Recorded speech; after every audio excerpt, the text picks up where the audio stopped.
शैतानुर्रजीम बिस्मिल्लाहिर्रहमानिर्रहीम।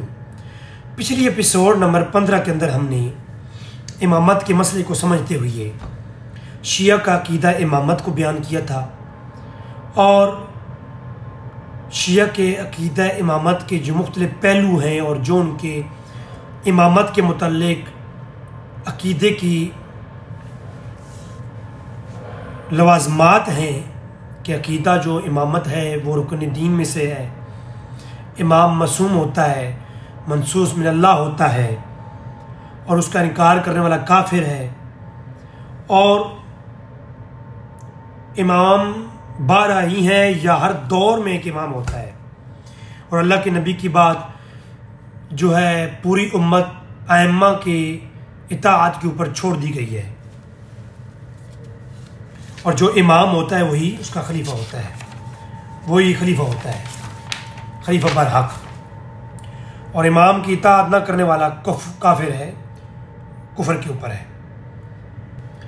और शेख सदूक की किताब जो अकायद के ऊपर है अल-एतक़ादात, उसके अंदर से हमने अकीदा पेश किया था कि 12 इमाम हैं अली से लेकर मेहदी तक, इनका इनकार करने वाला काफिर है और इनकी कुफर में शक करने वाला भी काफिर है। और ये खिलाफत और इमामत लाजिम और मलजूम है। तो हमने ये एक बेसिक, मैंने पहली एपिसोड जो एपिसोड नंबर 15 है इमामत के मौजू पर, उसकी वजाहत हमने कर दी थी। आज हम पहली आयत करीमा जो शिया की तरफ से, शिया भाइयों की तरफ से पेश की जाती है, उसके बारे में बहस करेंगे। जो उनकी पहली दलील है उस पर हम बहस करेंगे। सूरह बकरा की आयत नंबर है 124। और फिर हम अगली एपिसोड में असूल काफ़ी का जो चैप्टर है किताबुल हुज्जा के अंदर इमामत के मौजू पर, जो इमामत की मुख्तलिफ पहलू को बयान किया गया कि इमामत का इनकार करने वाला काफिर, एक चैप्टर कैम किया असूल काफ़ी के अंदर। फिर इमाम वो है जो रसूल की तस्दीक करता है, ठीक है, और अली से दोस्ती करने वाला शख्स और रसूल की तस्दीक करने वाला और अली के दुश्मनों से बरात करने वाला और आइम्मा की मार्फत रखने वाला शख्स ही इमाम हो सकता है। ये शरायत है। फिर किताबुल हुज्जा की सफ़ा नंबर 32 के ऊपर कहा कि कौन कौन इमाम होगा और हो सकता है, उसकी शरायत। फिर हसन हुसैन, अली इब्न हुसैन और फिर मोहम्मद अली बिन अली और इमाम जाफर कहते हैं कि मुझ तक ये सारे इमाम हैं और इनका इनकारी कौन है, काफिर है। वो आगे चल के बहस आएगी कि आले बैत की ही लोगों ने इमाम जाफर की इमामत का इनकार किया, वो आगे चल के हम बहस करेंगे। और अली की इमामत का इनकार किया, वो आगे बहस आएगी। और बाब फर्द ताअत आइम्मा, इमामत की ताअत फर्ज की गई है। और बाब ताअत अली इब्न हुसैन वगैरह वगैरह, आगे पूरे चैप्टर है। एक उस चैप्टर के ऊपर हम अगली एपिसोड में सिर्फ असूल काफ़ी का मुताला हम करेंगे, शिया के कुरान के बाद जो पहली असूल किताब है। बिला तमहीद मैं अपनी आज की गुफ्तगू की तरफ आता हूँ।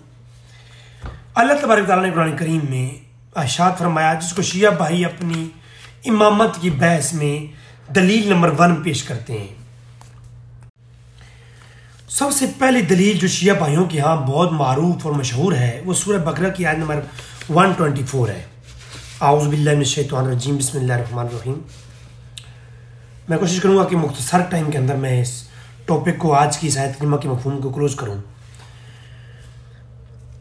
आऊज़ु बिल्लाहि मिनश शैतानिर रजीम, बिस्मिल्लाहिर्रहमानिर्रहीम। व इज़ इब्तला इब्राहीम रब्बहू बिकलिमातिन फ़अतम्महुन्ना क़ाला इन्नी जाइलुका लिन्नासि इमामा, कि हमने इब्राहीम से आजमाइश की और फिर जब हमने आजमा चुके उनको अपने कलमात के साथ, तो कहा कि फ़क़ाला इन्नी जाइलुका लिन्नासि इमामा, और फिर हमने उनको जो है लोगों का इमाम बनाया। ये इमामत का जो बेसिक कॉन्सेप्ट और जो बेसिक उन्वान है वो किसके मुतल्लिक है, इब्राहीम अलैहिस्सलाम के मुतल्लिक है। पहली बात तो ये है कि ये उन्वान नबुव्वत के मौजू पर इब्राहीम के लिए कहा जा रहा है, ठीक है। तो कहा कि हमने उनको लोगों का इमाम बना दिया। और अब यहाँ शिया भाई ये भी कहते हैं जी कि नहीं, वो इमाम पहले नबी तो वो पहले से थे, इमामत बाद में मिली। आगे चल के हमारी ये वैसे आएंगी, असूल काफ़ी के अंदर ये रवायात है इस मौजू की। तो कहा कि हमने इब्राहिम को आजमाया और फिर इमाम बना दिया रहूँगा। वक़ाल मिन ज़ुर्रियती, और कहा कि ऐ मेरे मौला मेरी ज़ुर्रियत में भी। तो कहा क़ाल ला यनालु अहद ज़ालिमीन, तो कहा हम इब्राहिम को हमने आजमाया और फिर उसको इमाम बना दिया हमने। और इमाम बनाने के बाद हमने क्या कहा, वक़ाल इन्नी जाइलुका लिन्नास इमामा, और कहा इब्राहिम ने कि मेरी ज़ुर्रियत में भी, कि मेरी ऐ अल्लाह मुझे तो इमाम बनाया है, मेरी औलाद में भी बना। तो कहा कि हाँ तुम्हारी औलाद में भी बनाऊंगा। ला यनालु अहद ज़ालिमीन, जो जालिम नहीं होंगे मुत्तकी होंगे उनको बनाऊंगा। तो पहला तो सवाल ये है कि इस आयत से ये कहाँ ज़ाहिर होता है। कोई एक देखें शिया का अकीदा क्या है कि ये रुकने दीन है, ये इमामत जो बाद वफ़ात रसूल इमामत का कॉन्सेप्ट है, जो गैर अंबिया के लिए इमामत का कॉन्सेप्ट है कि नबी जो होता है वो तो चलो इमाम, अल्लाह उसे इमाम बनाता है, उसके बारे में ये कह सकते हो वो मनसूस मिन अल्लाह होता है, कह सकते हो कि वो मासूम भी होता है क्योंकि वो नबी होता है। ऑलरेडी वो इमाम, जब इब्राहिम के लिए हुक्म हुआ कि इमाम हम इब्राहिम को इमाम बनाएंगे, उससे पहले इब्राहिम नबी थे और मासूम भी थे, मनसूस मिन अल्लाह भी थे। ये दो सिफात ऑलरेडी इब्राहिम की पहले से थी। तीसरी सिफत इमामत बाद में मिली। तो इमामत के साथ मनसूस और मासूम ये दोनों शर्त इस आयत में जुड़ी हुई नहीं है। अगर कोई ये कहे कि इब्राहिम को अल्लाह ने इमाम बनाया और पूछें कि रिजवी बताओ इब्राहिम मासूम थे, मैं कहूँगा मासूम थे। वो मनसूस मिन अल्लाह थे, मैं कहूँगा मनसूस मिन अल्लाह थे। तो कहा जब वो मनसूस मिन अल्लाह और मासूम थे तो जो बाद के अइम्मा आले बैत हैं वो क्यों नहीं? वो इसलिए नहीं कि इमामत की वजह से इब्राहिम मनसूस और मनसूब और मासूम नहीं थे। इमामत जब इब्राहिम को मिली तो इमामत मिलने के बाद इब्राहिम मासूम और मनसूस मिन अल्लाह नहीं हुई है। पहले से ही जब इब्राहिम पर पहली वही नाजिल हुई और जब वो आलम अरवा में अल्लाह ने उनको नबी का मकाम दिया तो इब्राहिम तब से ही मनसूस मिन अल्लाह भी है और मासूम भी है। इमामत तो एक अलग सिफत है जो बाद में जो है वो अता की गई है। ठीक है, तो इमामत का मकाम बाद में अता हुआ, पहले से इब्राहिम मनसूस भी थे और मासूम भी थे। लिहाजा इस आयत से जो शिया भाई ये पेश करती हैं, इस आयत से ये कहां ज़ाहिर होता है कि इस आयत से ये कहां से आ गया कि हजूर की वफात के बाद 12 इमाम होंगे, आले बैत में से होंगे और उनकी इताअत वाजिब होगी और उनका इनकारी काफिर होगा और वो मनसूस मिन अल्लाह भी होंगे और मासूम भी होंगे और उनकी इमामत का मानना अरकान दीन में से है। इस आयत से कहां से, किस लफ्ज से यह इस्तेदलाल हुआ? देखें इमामत का अकीदा अशिया का क्या है। ये असूल काफ़ी का चैप्टर है कि इमामत के मुतालिक जो असूल काफ़ी का अकीदा है वो क्या है। असूल काफ़ी क्या कह रही है? असूल काफ़ी ये कह रही है कि इमाम ज़माना का इनकारी काफिर है और ये हुज्जतुल्लाह फिल अर्द। ठीक है, आइम्मतुहुम अरकानु फिल अर्द, ये चैप्टर के नाम है सूरह काफी की। रवायात बाद में कल पढ़ूंगा, मैं अगली नशिस्त में रवायात पढ़ूंगा। सिर्फ चैप्टर के नाम सुने कि बाबु आइम्मतिन हुम अरकानु फिल अर्द, बाबु आइम्मतिन अताअतिल व खुलफा अल्लाह फिल अर्द, और इसके अलावा जो है, इसके अलावा कई एक रवायात हैं कि बाब फर्द इताअतिल आइम्मता, कि ये जो है अइम्मा की जो अताअत है ये तो क्या है, फर्ज है, और इनका इनकारी काफिर है। ये क्या अरकान दीन में से है।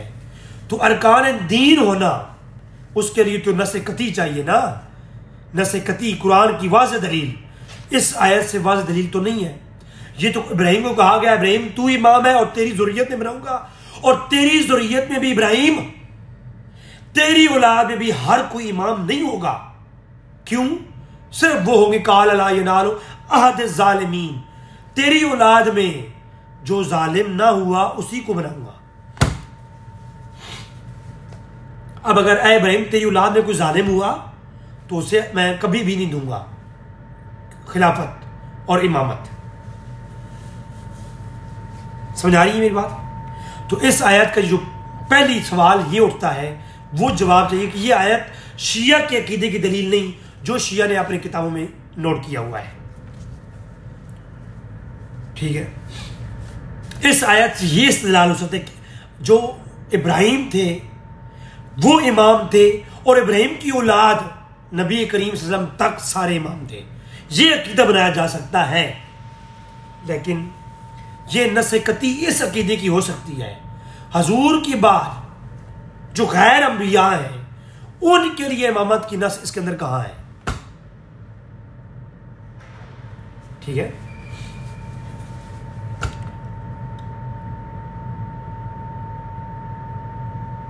इस आयत के तहत इस्माइल और इसहाक को तो इमाम बनाया गया, बात समझ में आती है। फिर एक और बड़ा पर एक बहुत ही कमाल का नुक्ता है कि इब्राहिम और इसहाक के बाद परपोते यूसुफ अलैहिस्सलाम, जो कि इब्राहिम अलैहिस्सलाम के परपोते हैं, आपके पोते के बेटे हैं याकूब के, तो इब्राहिम अलैहिस्सलाम के बेटों के बेटे याकूब और याकूब के बेटे यूसुफ जो कि इब्राहिम की औलाद में हैं, उनके बारे में अगर आप गौर करें कुरान के अंदर तो वो इमाम तो हैं क्योंकि वो इब्राहिम की औलाद में से हैं और वो जालिम भी नहीं। तो क्या है? वो इमाम है कुरानी रूह से, कुरान की इस आयत के अकीदे से। अब वो इमाम है। अब इमाम खलीफा भी होता है क्योंकि शिया का अकीदा है कि इमाम क्या है? आइम्मा खुलफा अल्लाह फिल अर्द, जो कि बाप नंबर 8 है किताबुल हुज्जा के अंदर असूल काफी में। तो ये क्या है कि अइम्मा तो खलीफा है और खिलाफत भी लाजिम और मलजूम, जो इमाम वो खलीफा। तो यूसुफ अलैहिस्सलाम तो खलीफा नहीं थे, वो तो अजीज मिस्र के वजीर थे। अब इमाम किसी अजीज मिस्र के ताबे हो सकता है। अगर इमाम ताबे हो सकता है किसी की अताअत के नीचे हो सकता है, तो फिर तो अकीदा ही शिया का गलत हो गया इस कुरान की आयत से। कुरान की आयत तो ये कहती है काला इन्नी जाइलुका लिन्नास इमामा काला व मिन ज़ुर्रियती काला ला यनालु अहद ज़ालिमीन, कि जो तेरी ज़ुर्रियत में होंगे जालिम ना हुई मैं इमाम बनाऊंगा। और यूसुफ अलैहिस्सलाम तो जालिम नहीं और ज़ुर्रियत परपोते हैं इब्राहिम के, तो लिहाजा वो तो इमाम हुई कि ना हुई। अगर यूसुफ इमाम नहीं तो इमाम बाकिर अलैहिस्सलाम इस माना में कि मनसूस मिन अल्लाह और उनका इनकारी काफिर, जो इस माना में मैं इमाम जाफर सादिक और अइम्मा अतहार को सबको इमाम मानता हूँ, अहले सुन्नत सब इमाम मानती हैं, मगर झगड़ा इस बात पे है कि मनसूस मिन अल्लाह मासूम और उनका इनकारी काफिर। ठीक है, ये जो अकीदे हैं शिया का एक अलग से अकीदा है, उस अकीदे को सामने रख के बताएं अगर यूसुफ इमाम नहीं तो इमाम बाकिर कैसे इमाम है। ठीक है, और अगर यूसुफ इमाम है तो इमाम अजीज मिस्र के वजीर, तो इमाम वजीर हो सकता है, किसी के ताबे हो सकता है। अगर इमाम यूसुफ के इमाम होकर के, अजीज मिस्र के ताबे होकर के उनकी इमामत में कोई फर्क नहीं आया, तो अबू बकर सदीक की खिलाफत में मौला अली इमाम होकर के वजीर हुए तो कोई फर्क कैसे पड़ गया? उमर फारूक की खिलाफत में खलीफा कौन? उमर फारूक। वजीर कौन? मौला अली। उस्मान गनी की खिलाफत में खिलाफत उस्मान गनी, वजीर कौन? मौला अली।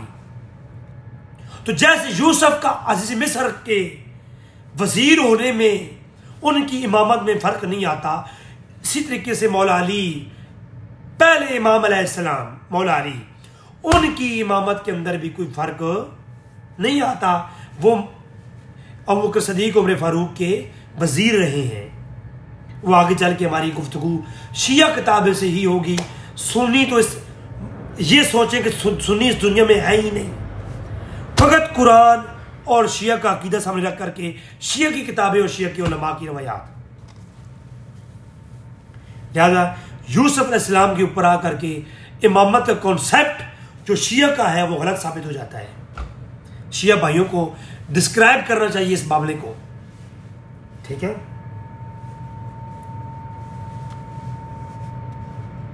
तो फिर अहले सुन्नत का जो मौक़िफ़ है कि मौला अली इमाम है मगर पहले खलीफा नहीं, मौला अली इमाम है मगर वो दूसरे खलीफा नहीं, वो वजीर है और वजारत में आने से किसी की इमामत पर कोई हर्फ नहीं आता।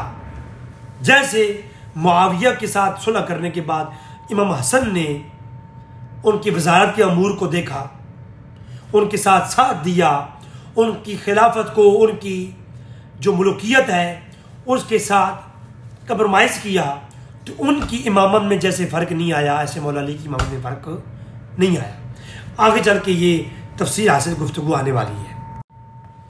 अब अगला पॉइंट, काला मिन ज़ुर्रियती, जो मेरी ज़ुर्रियत में है, और काला ला यनालु अल ज़ालिमीन, कहा जो जालिम।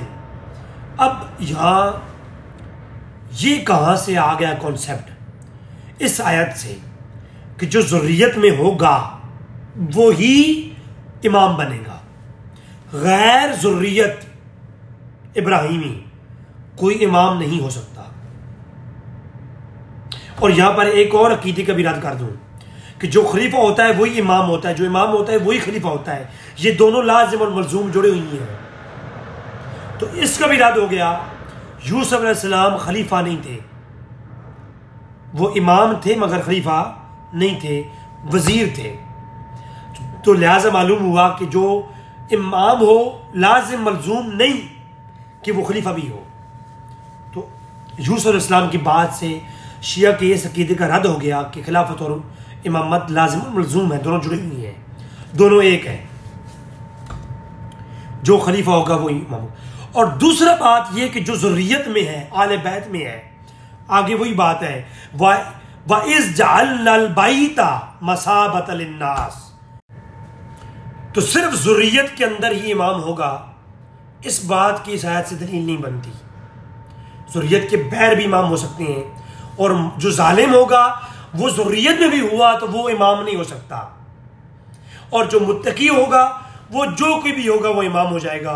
इसमें ना कोई 12 की कैद है और ना कोई आले बैत में से होने की कैद है। तो लिहाजा अगर कोई गैर आले बैत और उसको इमाम मान लेता है तो उसके लिए भी यहां पर इस आयत में कोई कैद नहीं है।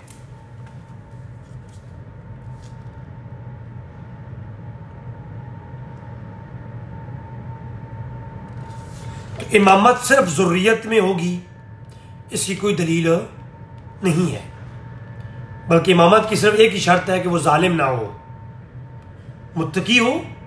जो मुत्तकी होगा, जालिम नहीं होगा, इमामत उसी को ही मिलेगी, और वो कोई भी हो सकता है, यहाँ पर कोई कैद नहीं है। और मैंने बारहा कहा कि ये इमामत इब्राहीम की बात है, वफात रसूल के बाद कोई इस आयत से दलील नहीं मिलती कौन कौन इमाम होगा, किस किस को इमाम बनाया जाएगा, और 12 होंगे या हज़ारों होंगे, कोई ऐसी कैद यहाँ पर नहीं है। और तफसीर के अंदर इस आयत की जो तफसीर है उसमें साफ शिया उलमा ने लिखा है कि इस इमामत से मुराद सिर्फ नबियों को अता होने वाली इमामत है। वो आगे चल के हमारी गुफ्तगू आएगी कि बड़े बड़े इमाम मुफस्सिरीन ने भी लिखा। उस उलमा सुन्नी की तरफ तो नहीं जाऊँगा ना, सिर्फ शिया की बात कर रहा हूँ, मेरी गुफ्तगू सिर्फ शिया भाइयों से है। तो सिर्फ इमामत अम्बिया के लिए इमामत है, गैर अम्बिया के लिए नहीं। और पूरे कुरान में ये वैध मकाम है जहाँ ज़ुर्रियत के तज़किरे के साथ इमाम का जिक्र है, और वो ये एक ही आयत है जिसमें ज़ुर्रियत का जिक्र भी है, काला व मिन ज़ुर्रियती। तो ये जो है, और साथ में इमामत का जिक्र है।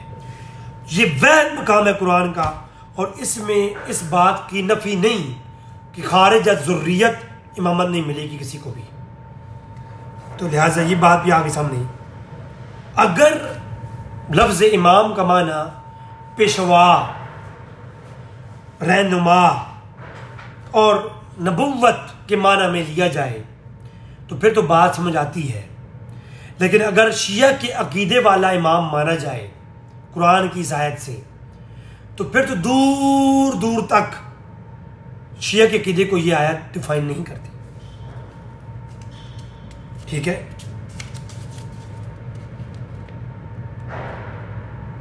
फिर यहां पर एक बात और लाजिम और मलजूम है कि जो जालिम होगा, अगर खिलाफत और इमामत एक ही है, खलीफा वही होगा, इमाम वही होगा, काल ला यनालो आद ज़ालिमीन। जो जालिम होगा उसे ना खिलाफत कभी मिलेगी ना कभी इमामत मिलेगी। अब कुरान की इस आयत के ऊपर गौर करो। क़यामत तक का कुरान का असूल है इमामत और खिलाफत कभी भी जालिम को नहीं मिलेगी। अगर ये खिलाफत और इमामत, कुरान के अंदर इमामत, अगर जो इमाम का लफ्ज़ है, अगर ये पेशवाई के माना में नहीं, अगर ये नबुव्वत के लिए ख़ास नहीं, अगर ये अंबिया के लिए ख़ास नहीं, हर एक के लिए है, यानी बाद अज़ वफ़ात रसूल भी इमाम होंगे।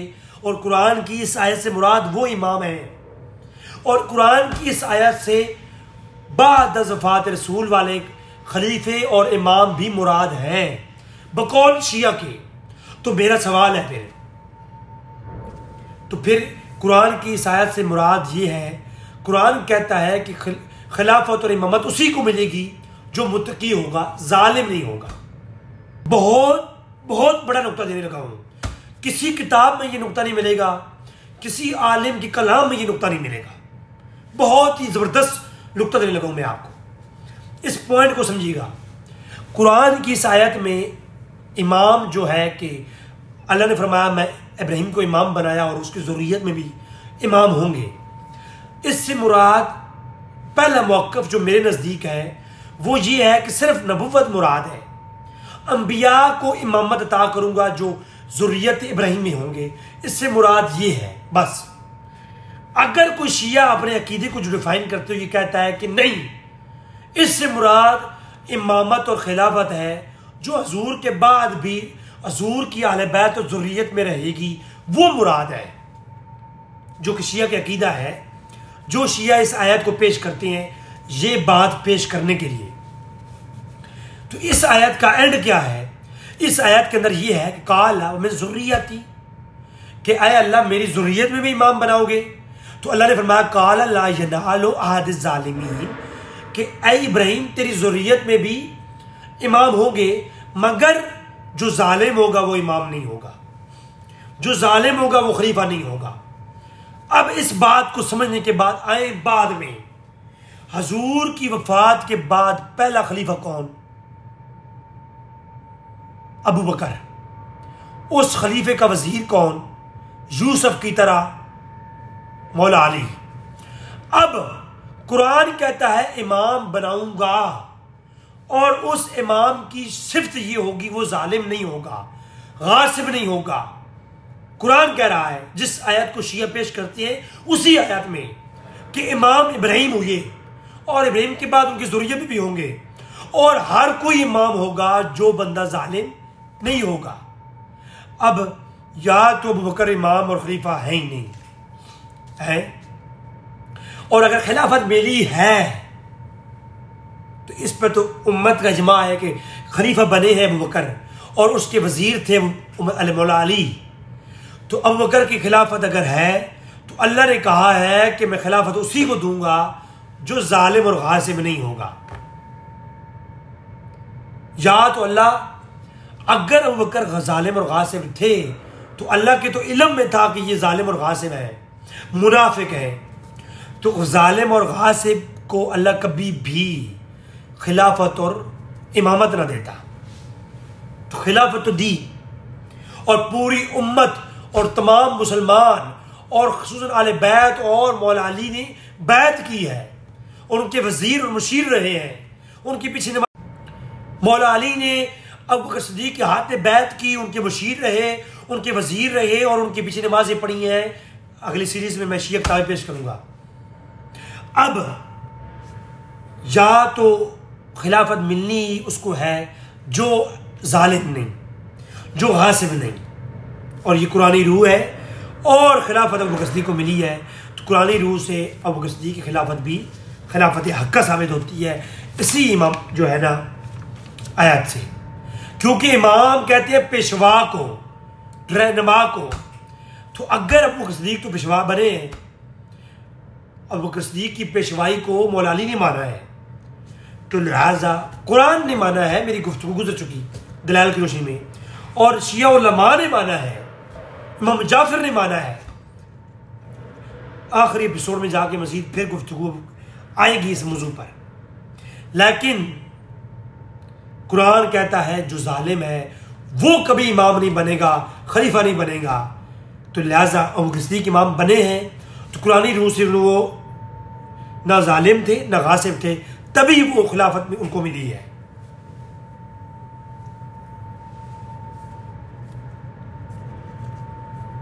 तो जो शिया की शर्त अव्वल है कि इमाम वही होगा जो हजूर की औलाद में होगा, वो ये आयत पेश करते हैं। ये कहाँ से ये अकीदा लिया है? क़यामत तक के शिया भाइयों को चैलेंज है। मैं शिया को भाई कह रहा हूँ, उनके साथ भाइयों की तरह मुखातिब होता हूँ। मेरा वो मुनाजराना माहौल नहीं है, मैं चपड़ूसे करने वाला बंदा नहीं हूँ कि इधर से उठाया यूँ किया, उधर काफिर कहा, इधर काफिर कहा। नहीं, शिया भाइयों से मुखातिब हूँ। कुरान सामने है, शिया उलमा की किताबें सामने हैं, बस। और शिया उलमा की किताबों से मैंने उनके अकीदे पढ़े हैं, उन्हीं की अकीदों को सामने रख के, कुरान को सामने रख के और उन्हीं किताबों को सामने रख के उन्हीं से सवाल उठा रहा हूँ। किताबें भी उनकी, सवाल मैं उठा रहा हूँ, अकीदा भी उनका, कुरान भी उनके सामने, फैसला उनसे लेना है। तो शिया भाई इस बात का जवाब दें कि ज़ुर्रियत मोहम्मदी के अंदर सिर्फ आले बैत में इमाम होंगे, मनसूस मिनल्लाह होंगे और मासूम होंगे, और सिर्फ 12 होंगे। इस बात का अकीदा कहाँ से आया है? ये कहाँ से लिए ये बात? कोई एक बात कुरानी रूह से मुझे पेश कर दें।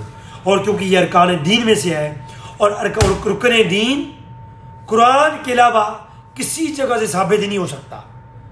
रुकन दीन वो होगा जैसे नमाज है, वाक़ीम सलाह, ये रुकन दीन है। अब रुकन दीन नमाज के फर्ज होने पर, इसके रुकन होने पर शिया सुन्नी में इख्तलाफ नहीं, पूरी उम्मत में इख्तलाफ नहीं, नमाज हर कोई मानता है। हत्ता कि 5 नमाजों में भी इख्तलाफ नहीं है। बात सुन्नी कहते हैं नहीं जी शिया तो 3 नमाजें पढ़ते हैं, उनकी नमाजें 5 नहीं है, गलत है। शिया जमा करते हैं जो है जोर और असर को, मगरिब इशा को। तो ये जो 2 नमाज जमा करते हैं ये तो सुन्नी भी जमा करते हैं। सुन्नियों के बड़े बड़े हनफियों की किताबें भरी पड़ी हैं, शाफी किताबें भरी, फतवे हैं, फतवे। हदीसें तो हदीसें हैं ही हैं, फतवे मौजूद हैं सुन्नियों के यहाँ कि वो सफर के अंदर 2 नमाजों को जमा कर सकते हैं। तो ये तो इख्तिलाफ ही नहीं है, तो जमा करना जवाज मौजूद है। तो नस से मसला कि नमाज रुकने दीन है, शिया सुन्नी में भी इख्तिलाफ नहीं, कुरान से साबित है। रोज़ा अरकान दीन में से है, कुरान से सराहतन साबित है, और कोई इख्तिलाफ नहीं शिया सुन्नी में। किसी मसले की नौइयत में इख्तलाफ हो सकता है, नफ्स फी नफ्स ही अरकान दीन में इख्तलाफ नहीं। नमाज सब के यहाँ फ़र्ज़ है, इख्तलाफ नहीं। जिहाद फ़र्ज़ है, इख्तलाफ नहीं। रोज़े में इख्तलाफ नहीं, हज में इख्तलाफ नहीं। यानी अरकान दीन जो है, रिसालत रुकन दीन है, जा बजा कुरान में जिक्र है, और उसके अंदर कोई इख्तलाफ शिया सुन्नी में नहीं है। जबकि इमामत भी रुकन दीन है। कहाँ है सरहा दलील कहाँ है? रिसालत और बाकी अरकान दीन की तरह रुकन दीन का ये 12 इमाम रुकन अरकान दीन में से है, किधर है? कोई एक दलील ले आओ यार। वमा अलैना इल्लल बलागुल मुबीन।